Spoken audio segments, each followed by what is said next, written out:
Good evening. My name is Uffe Juul Jensen. I'm a professor of philosophy at the Department of Philosophy and History of Ideas at Aarhus University School of Culture and Society.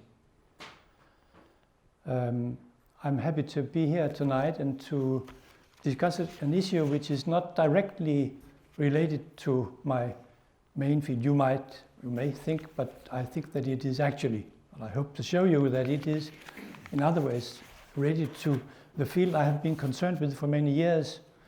My main interest is philosophy in a very broad sense, philosophy connected with the sciences, especially the health sciences and social sciences, ethics, politics, and our everyday lives.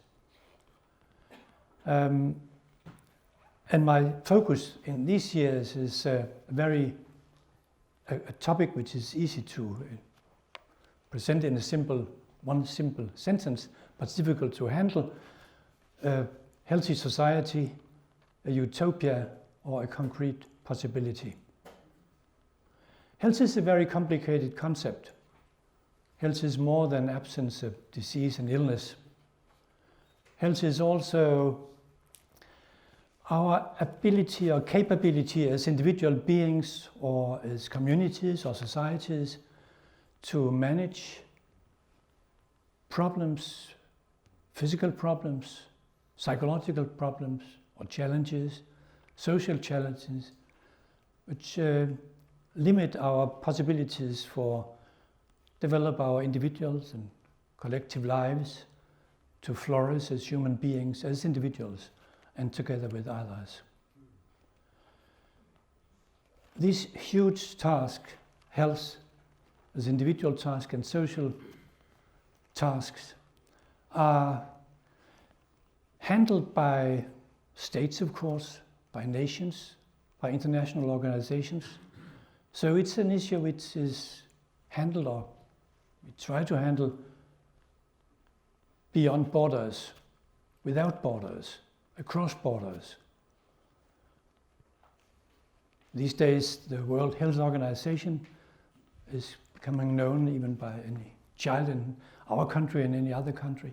For many years, they have worked for promoting health, not only as fighting diseases as the coronavirus, but also many other health problems concerned with how our cities are, how we develop our cities, how we develop our working conditions, and so on and so forth. But there are also many others who, without borders or across borders, are trying to handle or confront health problems. Just mention these brave medical doctors without borders. I have a quote here: they've not just been risking their own lives in war zones and not earning, not at all as much money as they could earn at home at Danish or West European hospitals. But they are also facing some of the big problems related to our issue or topic tonight. Just a quote from their own publications. Increasingly, they see that people on the move are trying to survive not just the harrowing challenges of migration itself, but the harmful deterrence policies put in place by governments trying to keep out migrants and asylum seekers at all costs. So it's a very difficult field. It's a battlefield struggling for health and promoting health. How could we, as ordinary citizens, contribute in this struggle to promote health in the broad sense, which has to do with human flourishing and human well-being?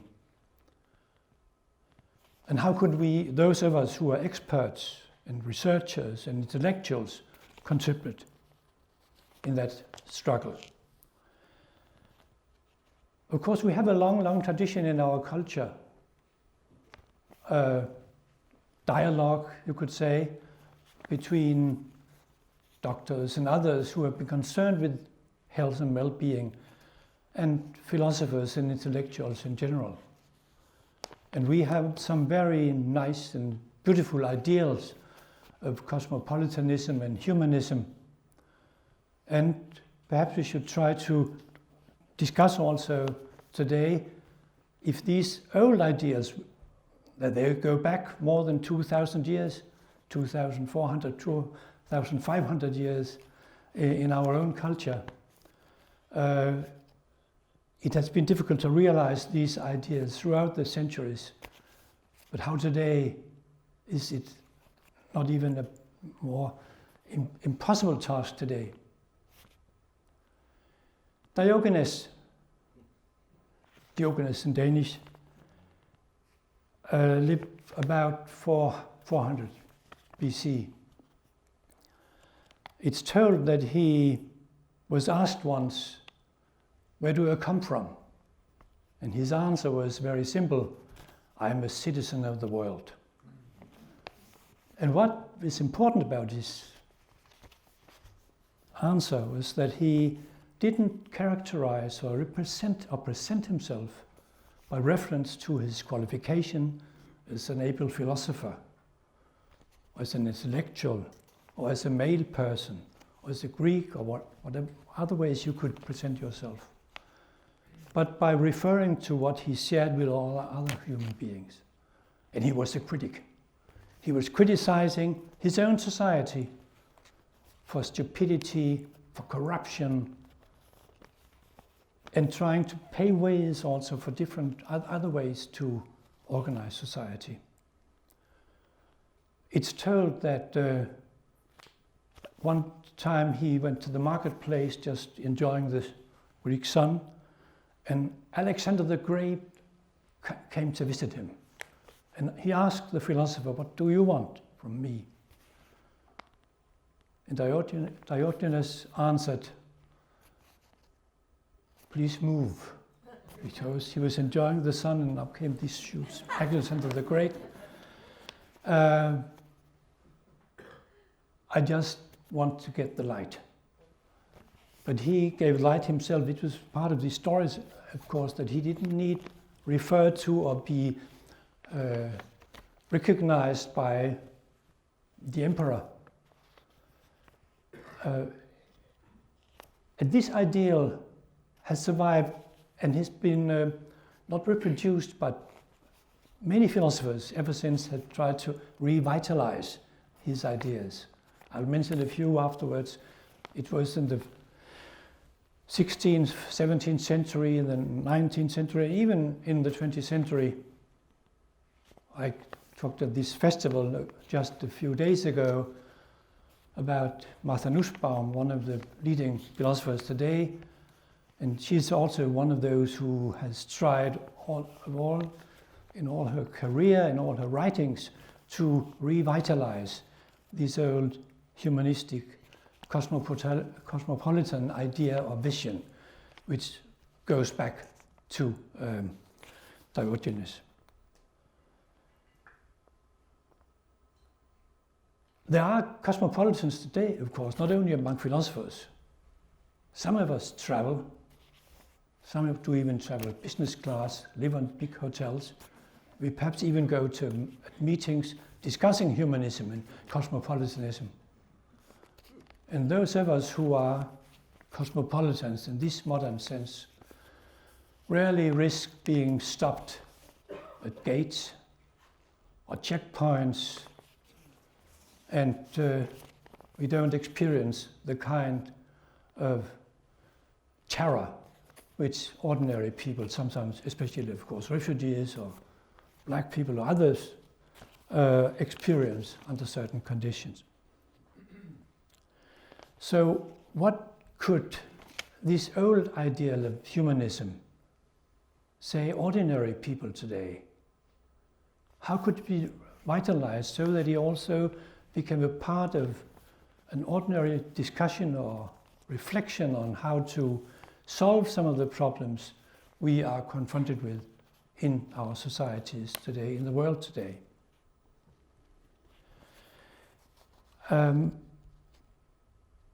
And what about the question we have been asked to reflect upon today, in this great seminar on what if we could just open the borders, no borders, let's move free from country to country. What does the cosmopolitan or humanistic idea, going back to Diogenes and many of those who followed him, what could it offer in the situation, in our present situation, with all the challenges we are facing here? And you have heard many of these challenges from the first three speakers already. I know that many politicians and others who work concretely with the health challenges and all the other challenges with how to improve living conditions and well-being of people in general would be rather doubtful listening to philosophers and others coming up with ideas which may seem quite abstract, humanism, cosmopolitanism, and so on and so forth. Utopian ideas. We have heard something already this evening about utopia. And utopia has had a bad press recently, and not only recently, actually for a very long time. It goes back to Thomas More, who in 1516 published the book called Utopia. An idea that there's another place, it doesn't exist, but there is a possibility of another kind of existence, another kind of society where some of the shortcomings, some of the mistakes, all the things we are critical of in our society have sort of been overcome, or partly been overcome. This was Thomas More's idea, and many others had tried, and of course before him we had Plato in the Republic, was also kind of the utopian version. But in very concrete discussions among politicians, policymakers, administrators, international organizations, how could such old-fashioned humanistic ideas play, or could they play a role? And some consider still utopia, or utopianism, or utopian thinking as wishful thinking, thought experiments, counterfactuals that we heard about, which is not really related to the problems we are facing in the real world. There is, however, another way of understanding utopia which is related to the concrete world, so that utopia is not just wishful thinking, but grows out of reflections on and struggles with problems we are facing in the world in which we live. Reflections which leads to, or where those who do these reflections attempt at generalizing some of the best, some of the fruitful elements in ongoing, actual, existing practices, generalizing these, promoting these, make it possible for also those who suffer more than others, the disadvantages, to share some of these ideals with those of us who are better off actually enjoy, or have possibilities for enjoying. So I'll here mention three different kinds of concrete utopia, which is actually rooted in our concrete world and all related to our topic, or issue, one of the main issues for this evening, namely the question of borders. In mentioning these three, I think we'll make it clear that utopias go in many different directions. It's not just evident what implications utopia or utopianist visions have for the question of borders. The first of the three I'll mention, and I have to do this rather briefly, the first goes back in modern time to the 1980s, so the growth of neoliberalism.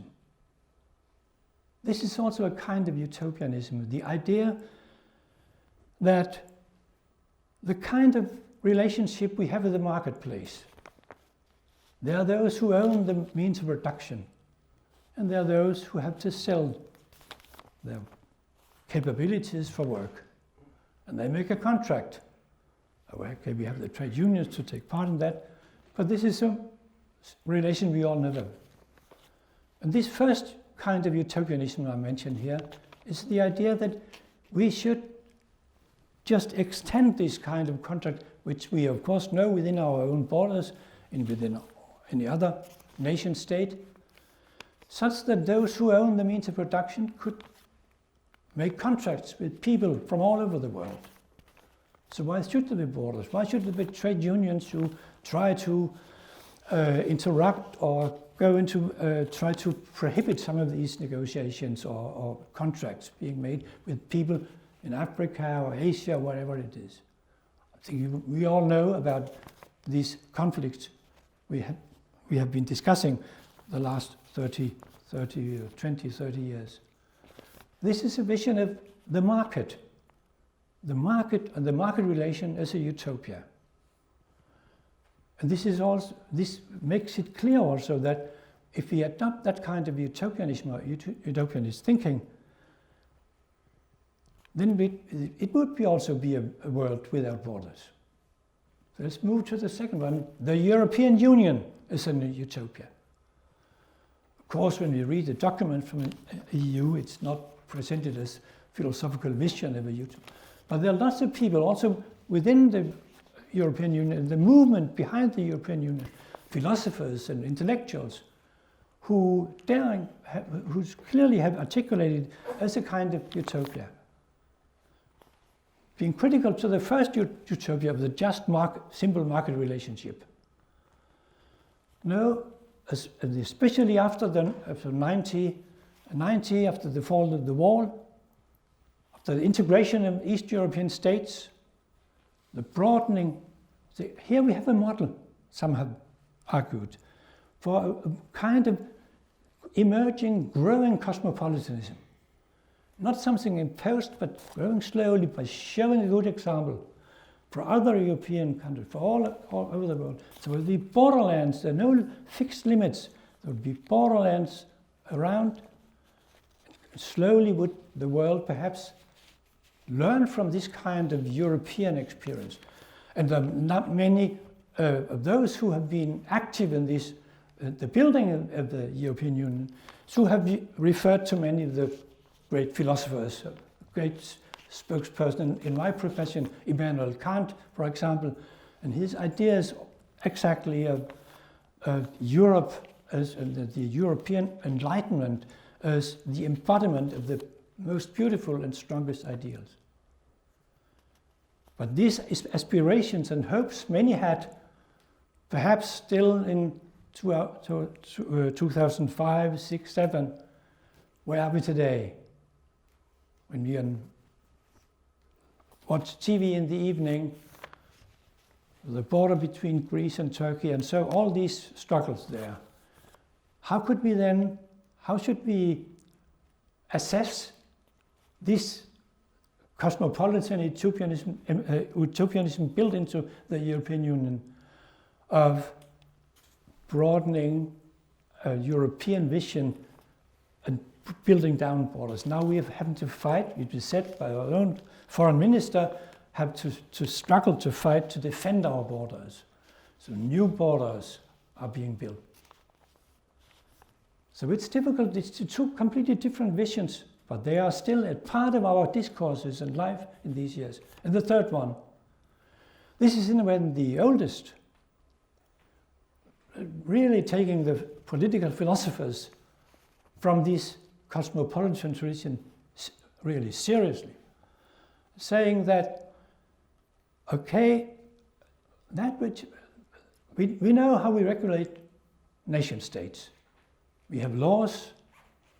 We know that we break our laws. It's not just something which has detrimental, bad consequences for other people. It has also bad consequences for me. So there's a kind of consensus. We follow the rules and the laws and try to extend that. Many philosophers, a great Dutch diplomat and philosopher from the 16th century, Grotius, developed these ideas. There's a common interest in trying to extending this vision from the nation state to the whole world, so that we can develop rules also for supporting those nations who are, or people out there who are worse off than we are.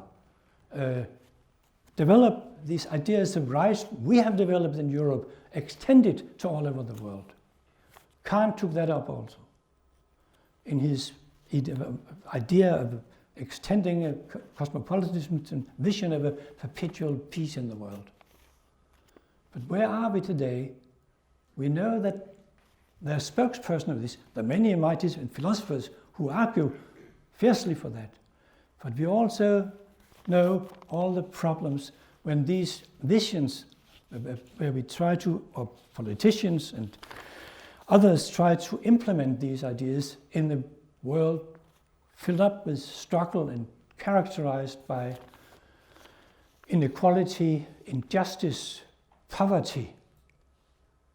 Because in a way, these visions always, or those who develop these beautiful visions, usually abstracted from these basic conditions of poverty, class differences in the world.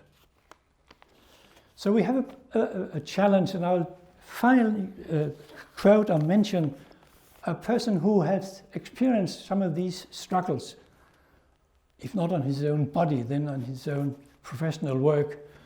Michael Ignatieff, who is a famous and renowned Canadian philosopher and political scientist, and he is actually rector of the European University in Budapest, who has to move to Vienna because an Orban and all the stuff I don't have time to, you know, can read about in the newspapers. And he has been concerned with all. He comes from Canada. So we have, in Canada, we have discussions, real concrete discussions about all these tensions and problems and migration problems over the years. And he says said in an interview or a discussion only a few years ago that he saw a tension and a dilemma, a conflict between two different discourses or languages. The languages of rights, which was the kernel in the third utopia I mentioned before. The rights extended from the nation state to the global sphere.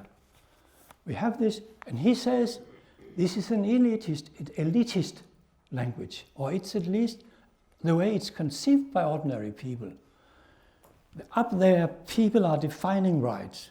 They're having their meetings and conferences, and they're agreeing about rights without listening to what goes on here. And I think he thinks that we have to listen to that. And then he says there's another language or discourse of generosity. And I would say solidarity, but this is a word which we rarely use nowadays. So I will choose generosity, which I think Ignatieff has the same ideas in his mind. And what is the idea? Why is that so important? What is he trying to point at? This is that these changes in overcoming the problems we are facing in the world today. If people are not mobilized, ordinary people understand that it's a task for ordinary people, for all of us, and not for some elite, to develop and overcome the borders and the limitations of borders. If you don't get to that, then we'll have to discuss also when we live, those who live 3,000 years after Diogenes, how to realize these cosmopolitan ideas. Thank you for your attention.